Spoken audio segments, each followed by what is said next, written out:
Shalom Bapak Ibu Saudara yang terkasih dalam nama Tuhan Yesus Kristus. Kebenaran kita hari ini 2 Maret 2023 berjudul Menghidupkan Waktu. Ingat peristiwa Lot? Bagaimana Lot berlama-lama dia tidak segera menuruti apa yang utusan Yahweh perintahkan, untuk dia segera keluar dari Sodom dan Gomora, sehingga malaikat harus memaksanya keluar dari Sodom. Dan itu masih dalam radius di mana istrinya bisa menoleh dan akhirnya binasa.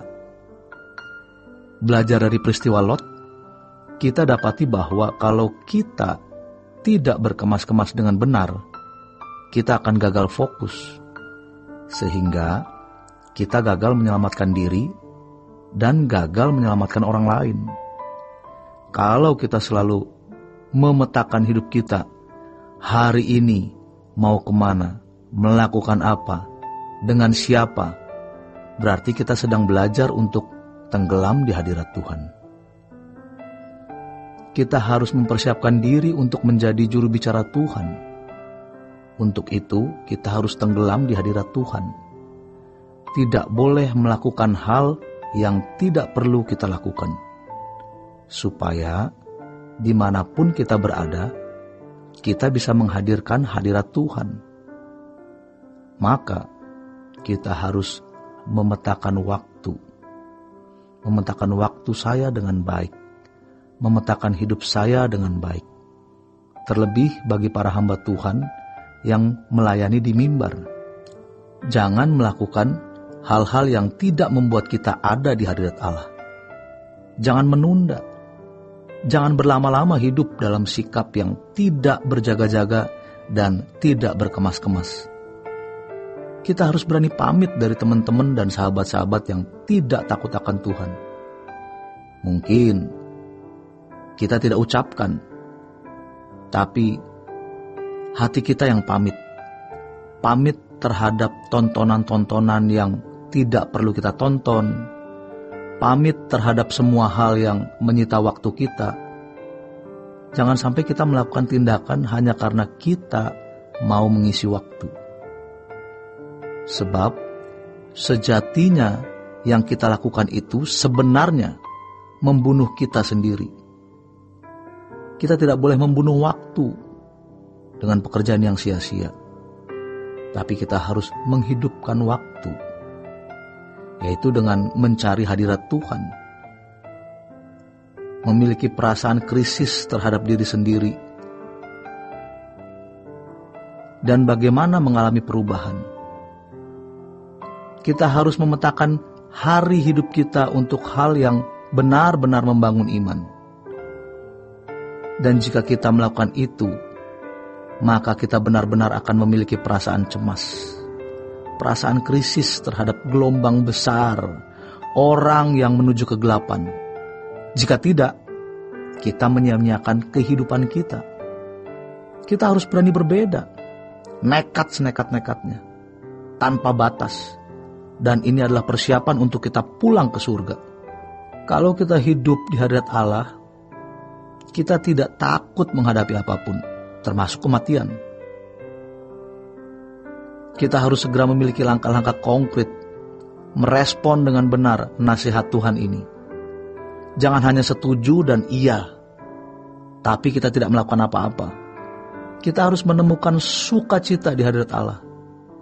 Setelah kita menyelesaikan sesuatu kegiatan, kalau kita melihat ada waktu kosong untuk bertemu Tuhan, betapa menyenangkan waktu itu.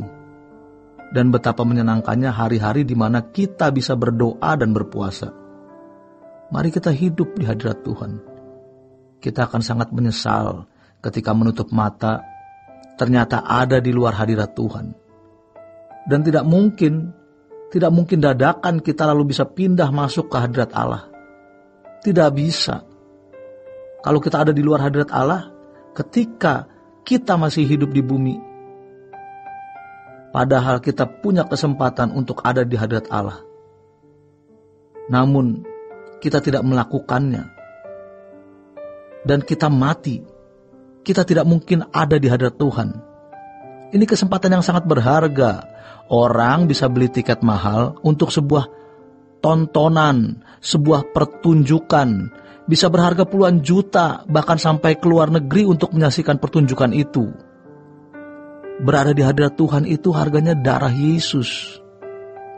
Lalu mengapa kita tidak melakukannya? Kalau kita hidup di hadirat Allah, kita adalah manusia yang mulia, lebih dari orang kaya, orang terkenal, atau orang hebat manapun. Usahakan diri kita untuk selalu hidup di dalam kekudusan dan ada di hadirat Allah, sampai kita bisa menikmati kebahagiaan hidup di hadirat Allah itu. Dan itu bukan fantasi. Memang banyak orang Kristen fantasi, Tuhan difantasikan. Tetapi kita mengalami Tuhan memang untuk menembus batas sampai kita mengalami bahwa Tuhan itu hidup dan nyata. Perlu waktu dan perjuangan, perlu kesabaran, kesetiaan, ketekunan tanpa batas. Tapi Dia Allah yang hidup, Dia ada. Dan kalau kita yakin Dia ada, kita harus menjumpai Dia. Sebesar apa sih masalah kita sampai kita menjadi ketakutan, khawatir dan cemas? Yang harus kita takutkan dan khawatirkan, juga kita cemaskan adalah diri kita yang tidak memiliki hubungan yang harmoni dengan Dia. Dan kalau kita memiliki ketakutan, kekhawatiran, dan kecemasan seperti ini, barulah kita bisa mencemaskan orang lain.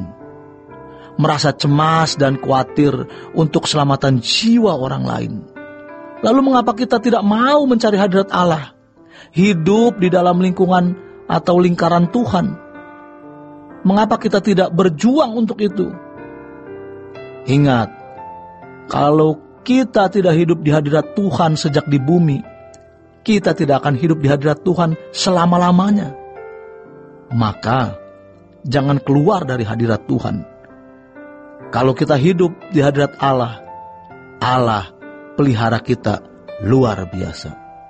Selamat berjuang hidup di dalam hadirat Tuhan. Tuhan Yesus memberkati. Sola Gracia.